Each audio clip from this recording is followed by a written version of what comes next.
How's it going, everybody? Welcome to the 5th installment of the Fantasy Bruddas podcast. I'm here with my co-host, SP, Sterling Phillips. Say what's up. What's good, everybody? So we got an interesting show for you guys today. It's Monday night. The Chicago Bears vs. Seattle Seahawks game just wrapped up. And basically the breakdown of our show, we're going to go over the weekly recap. Secondly, we're going to go over a player at each position in the top 10 and then the top 11 through 20 that we're just going to cover and tell you if we like for different reasons. Our third topic will be our stardom, sit-em. And the fourth topic will be the waiver wire pickups, and then we'll wrap everything up with a couple bets to help make you guys some money. And we'll shed light on our record and bet that we got going on. So, sounds good. Let's do it. Let's do it. So what game interested you this week, Sterling? I mean, one of the biggest games that I saw this past weekend was probably the Vikings versus Packers. Even though this game ended up in a tie, it was a straight-out shootout.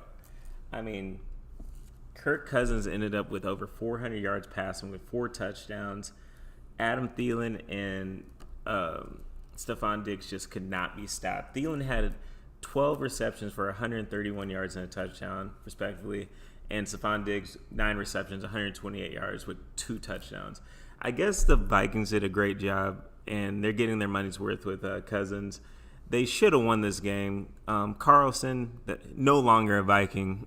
He got cut today. Life of a kicker. I know. He was stinking up the joint, though. I mean, you get paid to kick field goals and get paid to put points on the board. If you can't do that, like any job, if you're not performing, you will get fired, and that's exactly what happened today. Shout out Dan Bailey.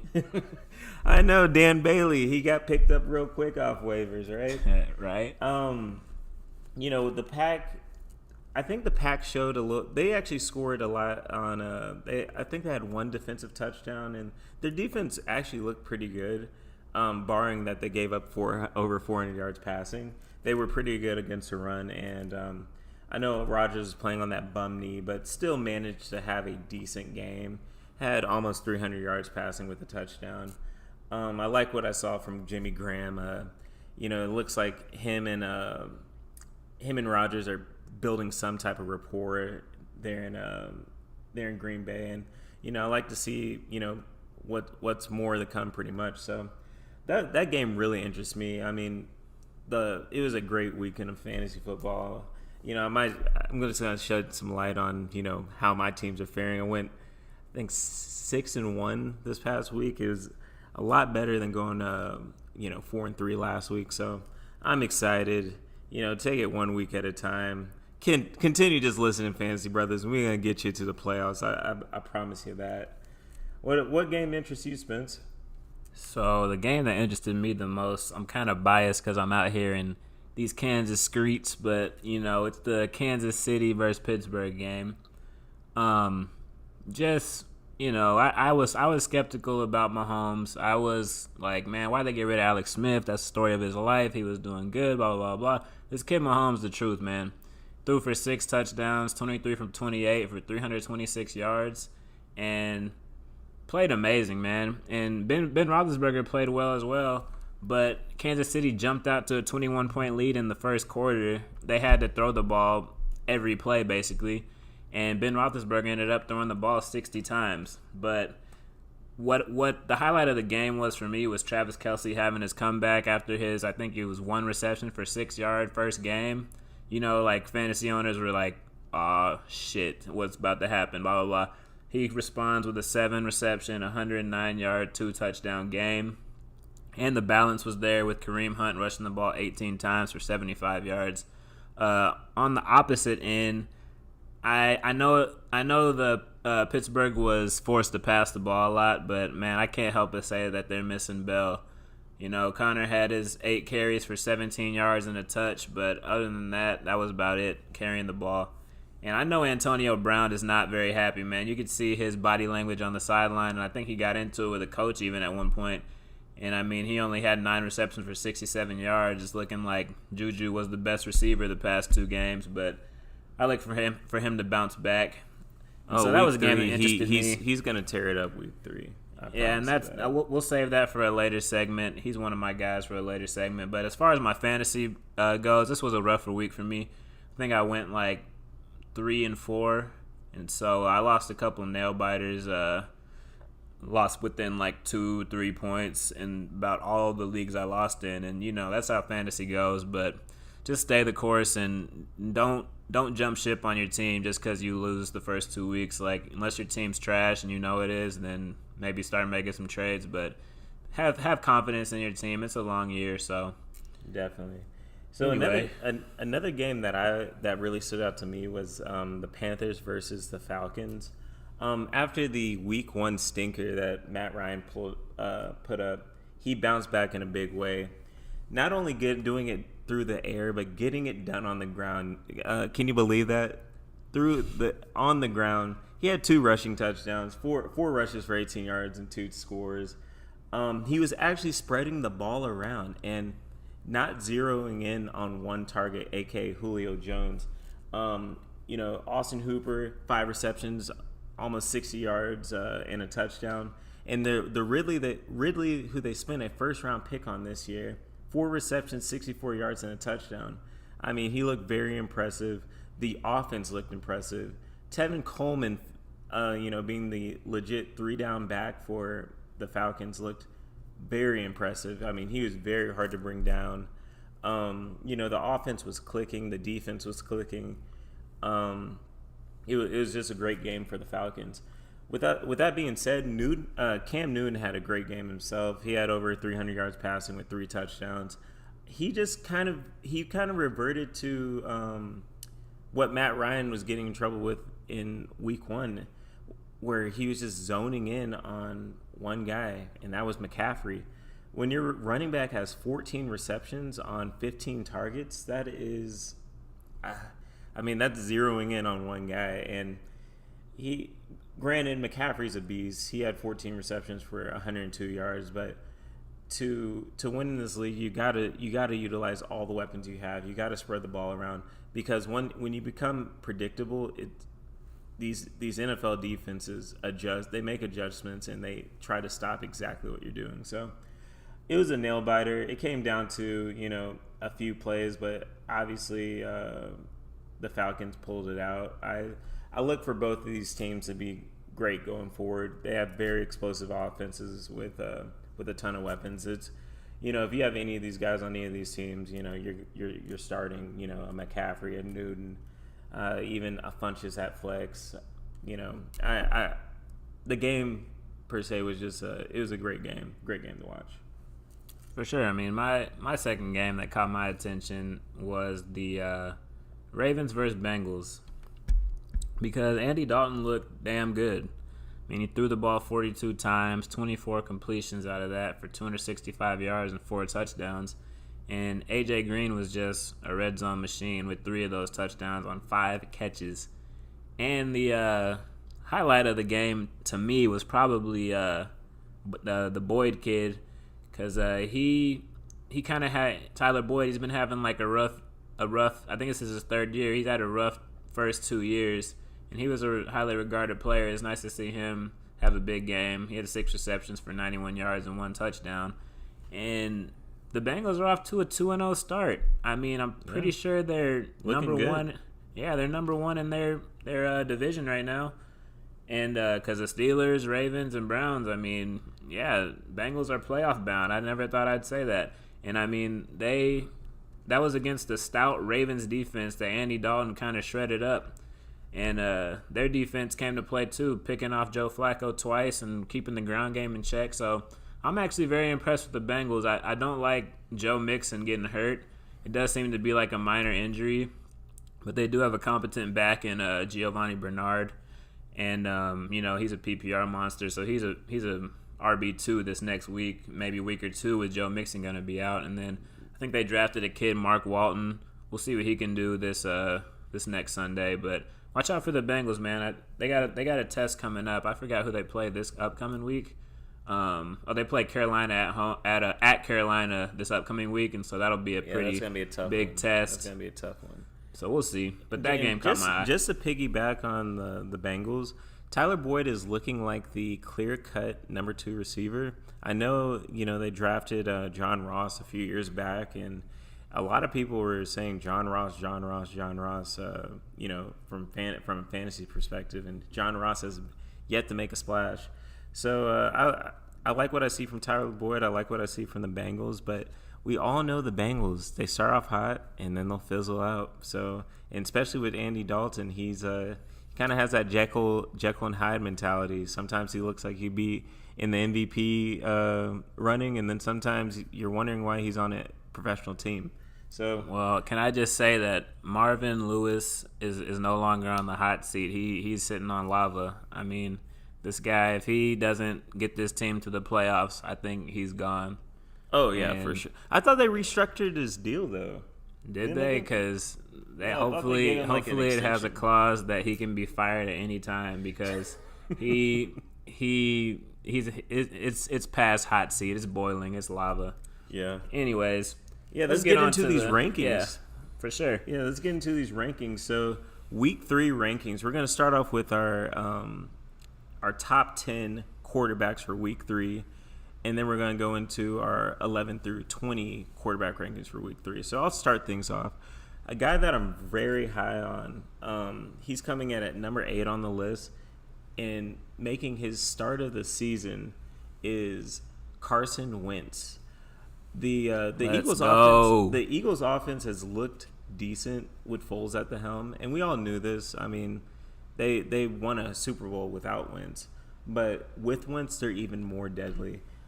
Wentz is a top 5 talent at the position, and if you were one of the lucky guys like me that drafted Wentz and have just been stashing him on your IR, hey, this week is the week where you start him.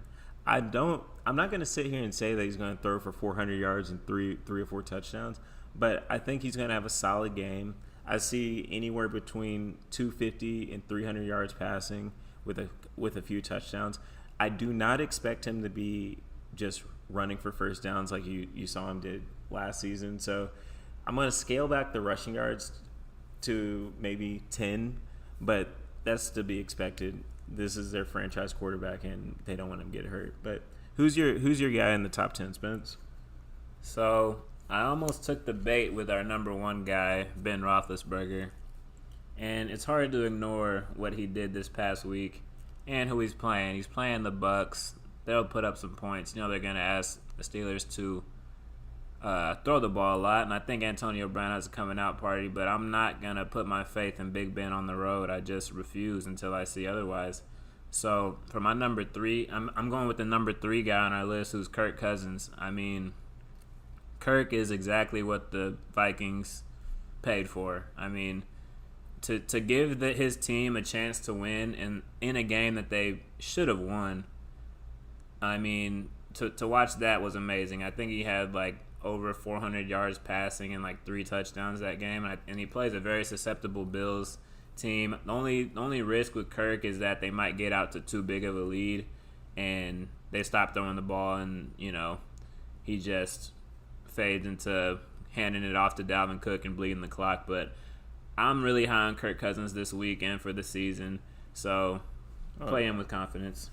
Oh yeah, I mean, he was just amazing this past week. So let's get on to our 11 through 20. And a guy that I brought up earlier in the show, Mr. Matt Ryan. He's playing against the Saints. And just a little stat for you, the Saints defense has allowed almost 700 yards passing and 5 touchdowns over a course of 2 games. I'm looking at this being a bona fide shootout. I think Matt Ryan, he's really settled in. He looked very settled in the pocket, going through all his progressions, not zeroing in on one person. I think that they have a solid running game. I really see Matt Ryan having a huge game, and I would consider him a QB1, not a low-end QB1, but a solidified QB1, especially with this matchup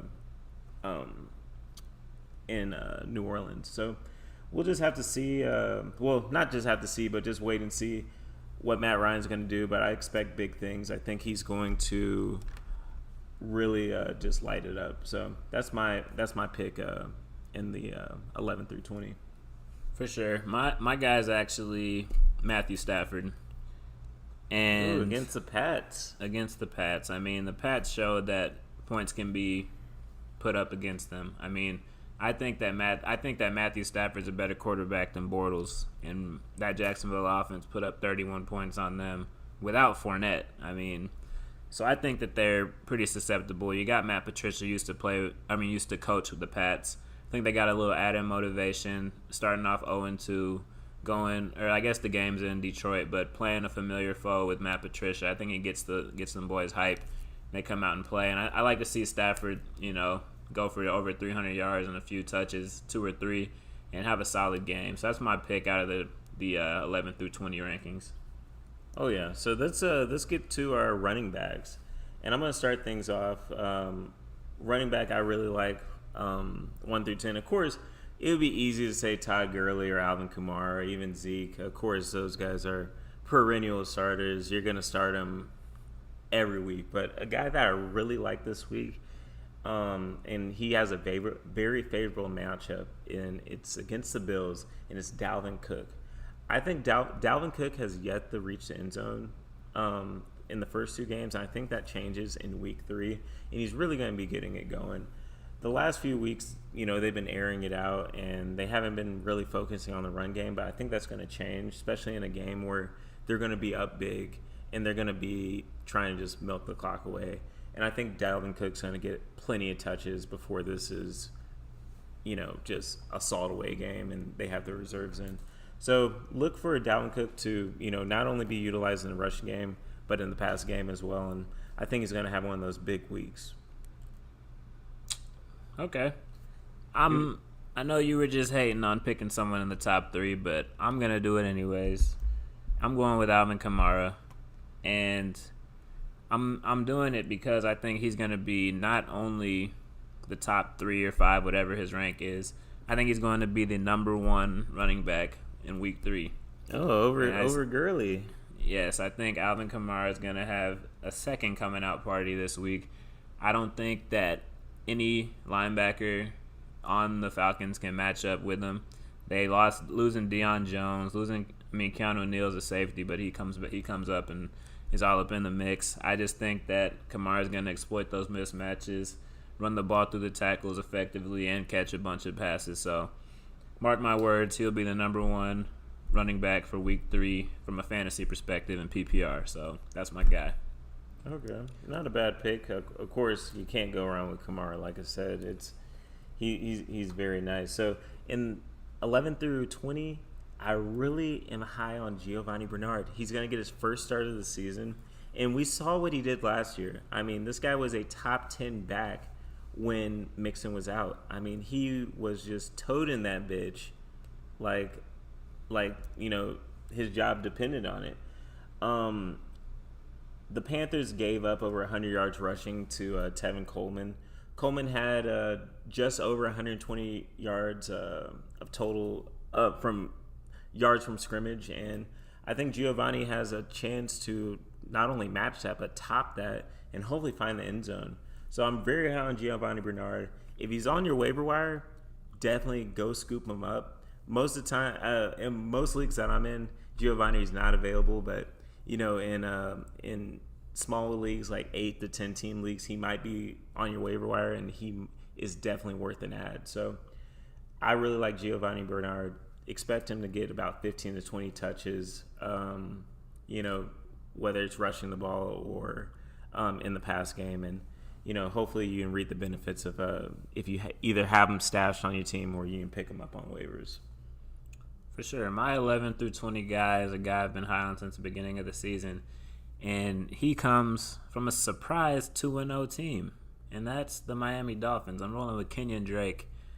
Last game against the Jets, he had 11 carries for 53 yards and a touch, along with 4 receptions for 17 yards.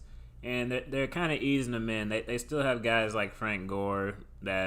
Frank Gore is solid, man. He's good for. I mean, he had tough sledding this past game, but I mean, I think the first game he averaged like 6 yards per carry. I mean, he doesn't age, man. But I see Drake having a little bit of his coming out party against a pretty susceptible Oakland Raiders defense. I mean, they gave up to Philip Lindsay, 14 carries for 107 yards.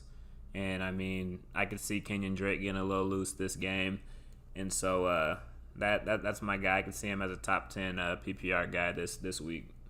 Yeah, for sure. I mean, the guy's really settling into his role as the lead back in Miami. At first, when coming into the season, it looked like it was going to be a 50-50 timeshare between him and Frank Gore, but it's definitely Drake's backfield to lose. And, as long as he keeps producing, he's going to keep getting touches. So, go ahead. Oh, no, I was agreeing. I said, oh, yeah. Okay. So, next we're going into wide receivers. And, man, I was very on the fence on who I wanted to pick as my pick in the top 10. Because I was torn between Odell Beckham Jr. and DeAndre Hopkins. Both of them have had sort of slow starts of the season, even though DeAndre Hopkins had over 100 yards receiving and a touchdown last week. But I'll just say slow in terms of their greatness. But I'm going to go ahead and go with DeAndre Hopkins against the terrible Giants defense. DeAndre Hopkins and Deshaun Watson. Wow. What time is it right now? It's almost 11:30. Sorry, guys.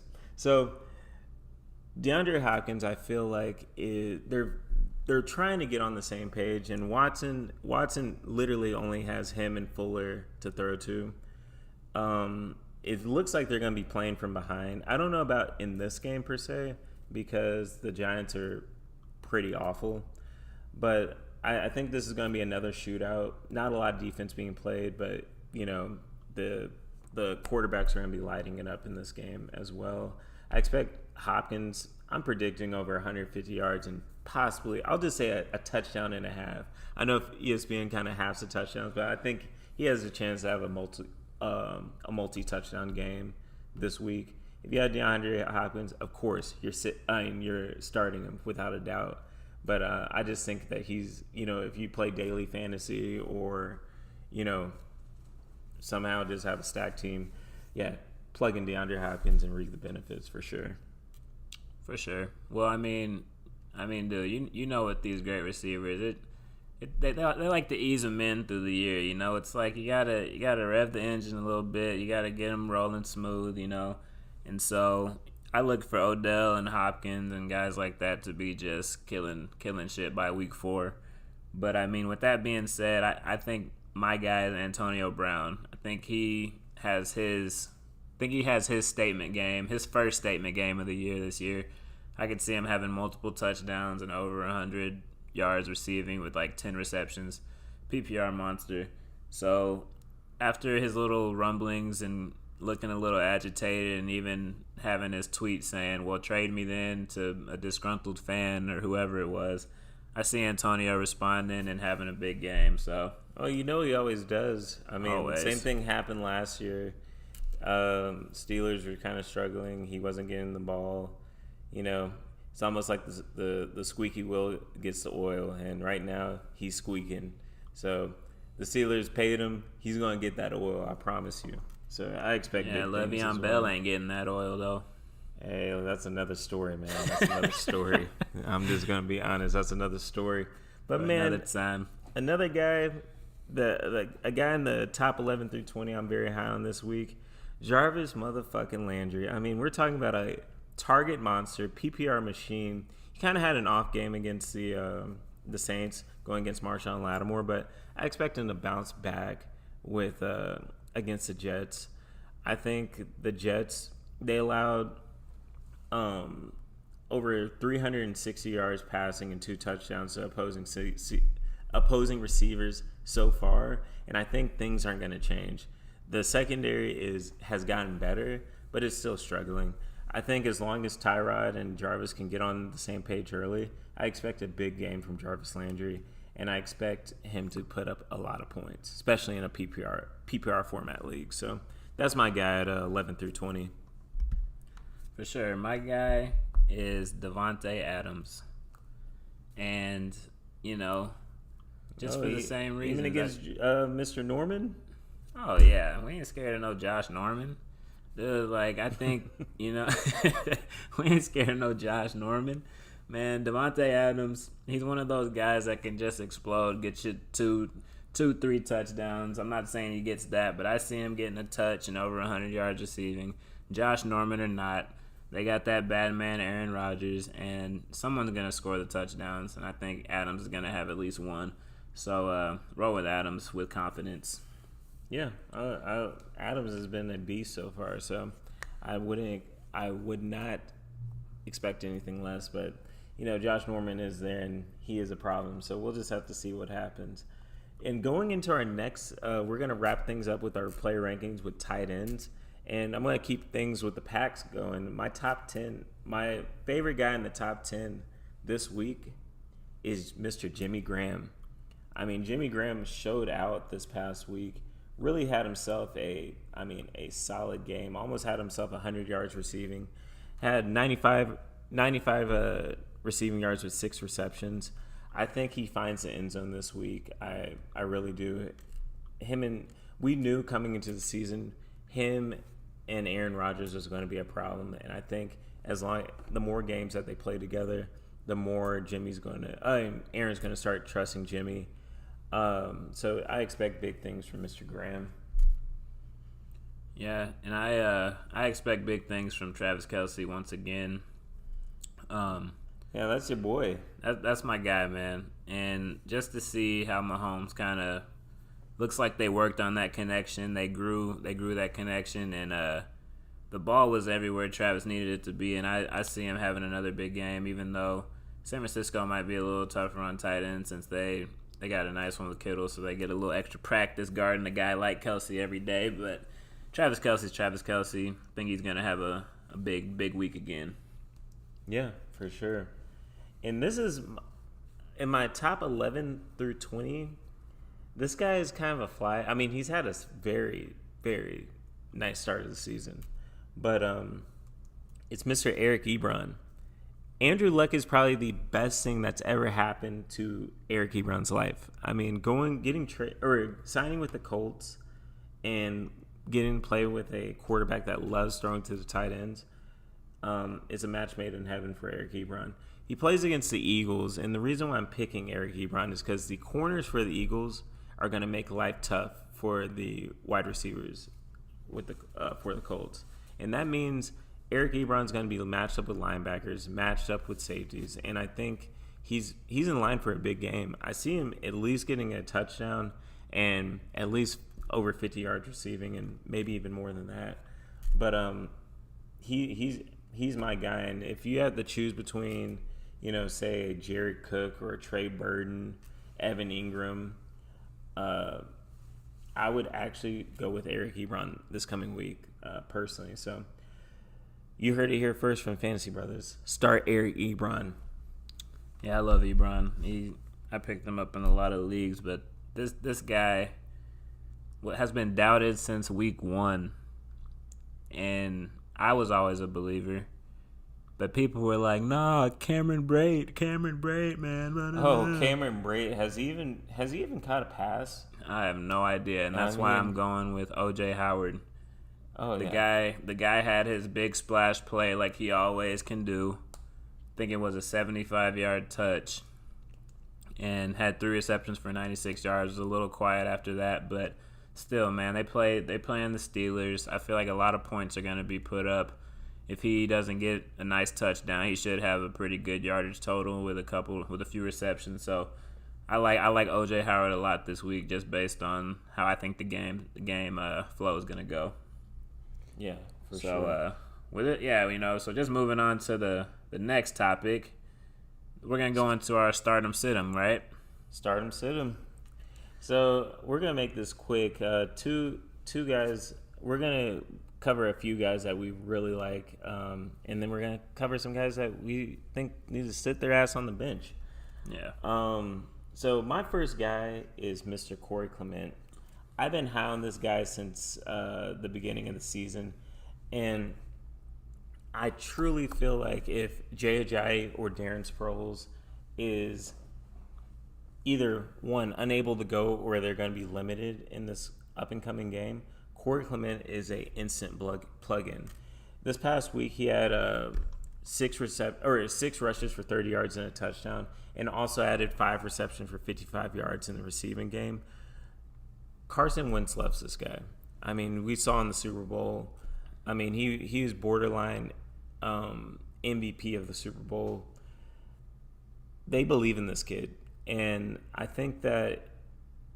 personally think that he should be getting more touches than Ajayi. I personally do. Ajayi does run hard, but I feel like Clement's a better talent. He might be out there on some people's waiver wires. Pick him up. If you're in a deeper league, trust me, just pick him up. He's nice. He's nice. I see him doing big things this year, especially if one of those guys gets hurt. For instance, J.J. or Darren Sproles, and who would have guessed they're both hurt week 2. So that's a guy I'm very high on. What about you, Spence? Well, since we're starting with running backs, I'm just gonna go make this short and sweet. I'm going with Aaron Jones. I'm not gonna say he's gonna have a huge game this first game, but you're saying to start Aaron Jones? Yes, I'm saying start Aaron Jones this week. You must have picked him up in a league, huh? I sure did. So start Aaron Jones. I knew it. And I'm saying this because I'm trying to speak some things into existence. I have Le'Veon Bell on my bench. He's currently on IR, thank God. But then I also have the unfortunate news of having Joe Mixon, who's going to be out for 2 to 3 weeks. But I did pick up Aaron Jones, who gets off suspension this week. I'm plugging him in. So should you. The Green Bay Packers rushing it's been average at best.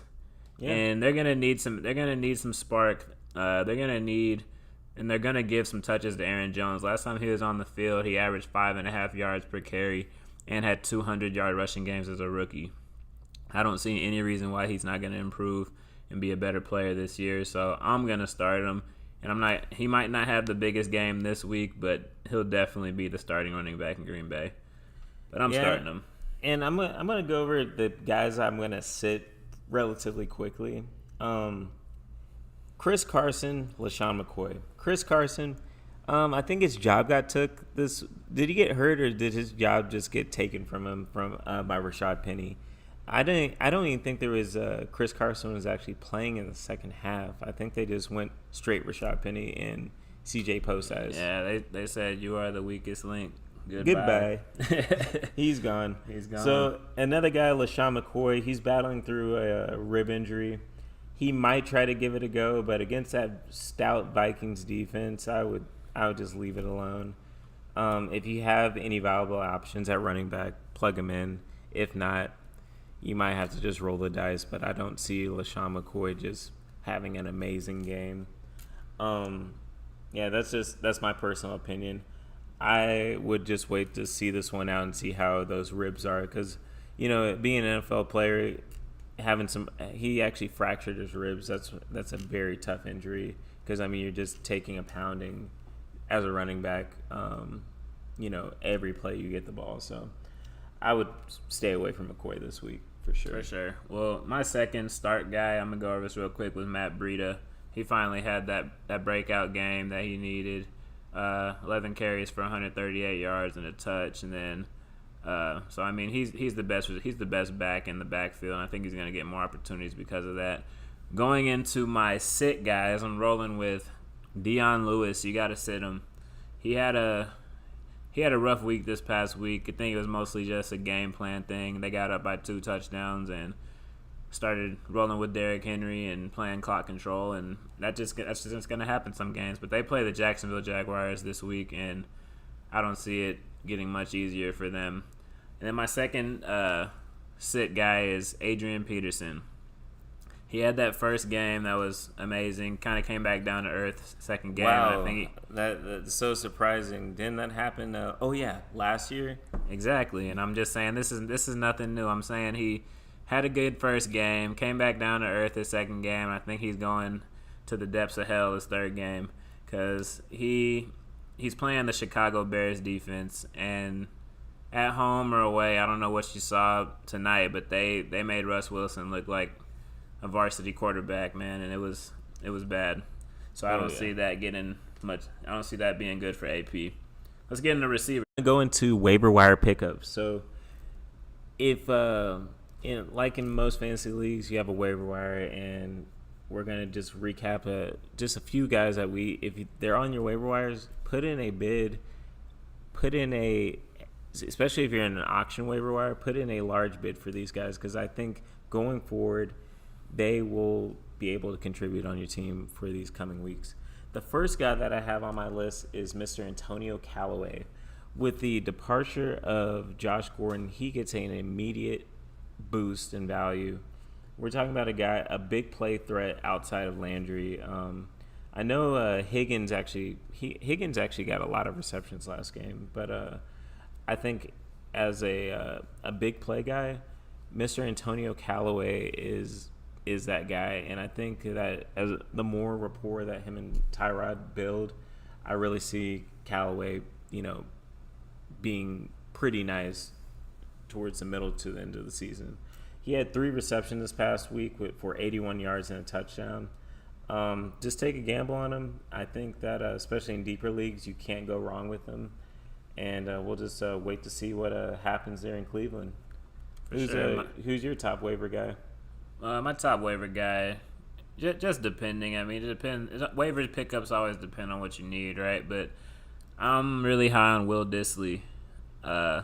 He did get a garbage touchdown this past game. Maybe inflated his stats a little bit, but I'm not complaining. Guy still got the touch. He still got the touch, and it seems like him and Russ Wilson have a little connection going on. I mean, from week 1, I'm pretty sure, he had 3 receptions for 105 yards and a touch. I mean, so he's putting up the numbers. I say give him a chance if he's on waivers, and especially if you need a tight end. If you need some tight end depth, add him as well if you can get rid of a guy on your team. I'll just get into my second waiver pickup too, and that's Chris Ivory. As we said earlier, LaShawn McCoy is dealing with some cracked ribs, and he may or may not play this game. It'd be pretty amazing if he played with some cracked ribs, and Ivory did have a pretty good game. I think he scored a touchdown this week, and I see that kind of continuing, at least just based off usage. He's going to have decent stats. So put a bid in for Ivory, especially if you're running back needy. Yeah, I mean, I agree. Chris, I was one of the unfortunate souls that had LaShawn McCoy, and Mr. LaShawn McCoy was nowhere to be found. So he was makeshifting a decent game, especially playing from behind as a running back. The only way that you can probably score points is in the pass game, but we'll see if the Bills can. I'll give the Bills this: they look better week 2 than they did in week 1. I think we can all agree to that. Nowhere to go but up. Exactly. So my last guy that if he's on your waivers, I would go get him immediately, and that's Mr. Buck Allen for the Ravens. If you just look at his body of work that he's been able to produce this in the first 2 games, he has a rushing touchdown in each of the 2 games. He has 5 receptions in both games, and even though the yards aren't there, they're using this guy for some reason over Alex Collins at the goal line. I don't know what it is. I guess they like Buck Allen at the goal line more than Mr. Alex Collins. You'd think it'd be the other way around. But Javorius Allen is a solidified, especially in a deep league.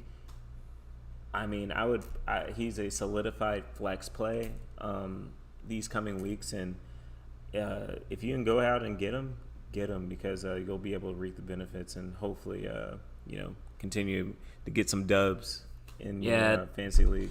Talking to a guy that has Alex Collins in 2 leagues. Fuck Buck Allen. Why he literally every time we get by the 1, I'm just like, yep, Collins just go. Oh, Buck Allen gets the fucking touchdown. What is that shit? Yeah, man, I can't even explain it because he's like a third down back. Yeah, I don't get it, but I never really understand the Ravens. They're pretty unconventional as a team. But anyway, it's time to get into my favorite section of the show, and that's our bets, where we tell you how to make some money. It was kind of it's been a tough go around the first 2 weeks for Sterling. He Yeah. picked the LA Rams and they had a pretty big spread. I don't know if he knew that at the time, but they didn't. Did they cover? Did they cover their spread? What was the score of that game? I can't remember. The score of the Rams. Oh yeah, they game? killed them 34 Yeah, nothing. they killed him. They covered.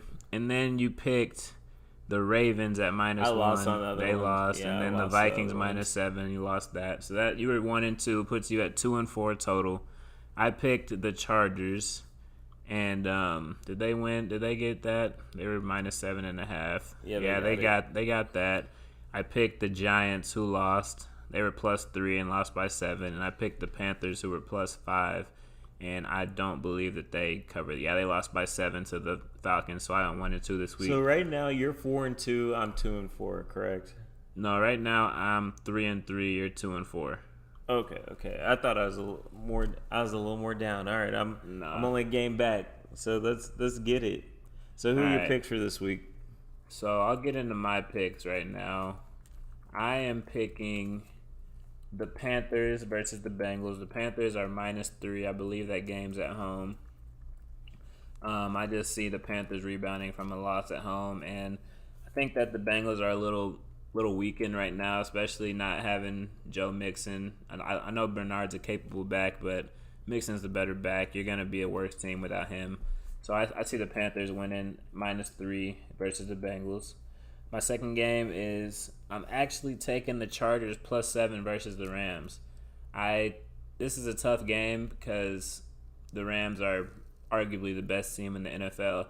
But I do think that the Chargers are a dark horse Super Bowl team, and I think that this is kind of like a Battle of LA type thing. And they're both going to have good games, and it's going to be a pretty close game. I'm not sure who will win the game, but I don't expect the Chargers to lose by 7, so I'm going with them. And then my last game is the Bears -4.5 at the Cardinals. The Cardinals are just atrocious, man. They're just trash, and I think that you could put your whole mortgage payment, your house on this game, and you probably come back with a fortress. So those are my 3 games. Who are yours? So my 3 games are. I'm going to go with the Philadelphia Eagles hosting the Indianapolis Colts. The spread is -6. I think that the Eagles are going to be on that ass. I mean, they, especially coming off a loss, having their franchise QB back, I just don't think the Colts have enough offense to match up with that defense, and they don't have enough defense to match up with that offense. You know what that's called? That's called a blowout in the making. So I think the Colts are going to get smashed for sure. Next, I'm going to probably go with the Pittsburgh Steelers at Tampa Bay. Pitt is hungry. I wouldn't say they're reeling, but they haven't won a game. So it's, the media is just tail spinning, the whole Pittsburgh situation, especially with Le'Veon Bell. I think they want to shut up the critics. Right now, the spread is at -2.5. Damn, that's it. Yeah, just -2.5. I think the Buccaneers, even though they're playing fantastic, I do think they come back to earth somewhat. I think it's going to be a close game, but I do think the Steelers win by more than 3, and they get the win for sure. My last game, and this was a tough game to pick, but I think the 0-2 Raiders going into Miami right now, they're actually they're not favored to win. Right now the spread is -3.5 in Miami's favor, but I do see Oakland coming in and actually getting their first win in Miami. Miami's a good team, but not that good of a team. The Raiders have played 2 pretty damn good teams. I mean, I think the Broncos are pretty good, but especially going up the Mile High, that was a tough game. And then playing the Rams, like you said, they're probably the best team in football. But I do think the Raiders get their first win, and or they'll if they lose, it's by a last-second field goal. So for sure. Well, those are my picks for the week. Hopefully, I can bounce back, and I need to go 3-0, man. And that's what I need to go 3-0 this week. I might just put a little parlay on these 3 bets too, just so I can reap the benefits somewhat. For sure. Well, just to recap, my pick is Panthers -3, Chargers +7, Bears -4.5. Yours are Eagles -6, Steelers -2.5, and Raiders +3.5. Yep, that's it. Dope. Sounds good. Well, put those bets in, guys. Hopefully my picks are the ones that win this week and hopefully make you some money because you trust me and I have a better record. And I'm going to win that $100 bet at the end of this year. So do that. And we'll see you next time. Thanks for listening. Thanks, guys. See you next week. Later.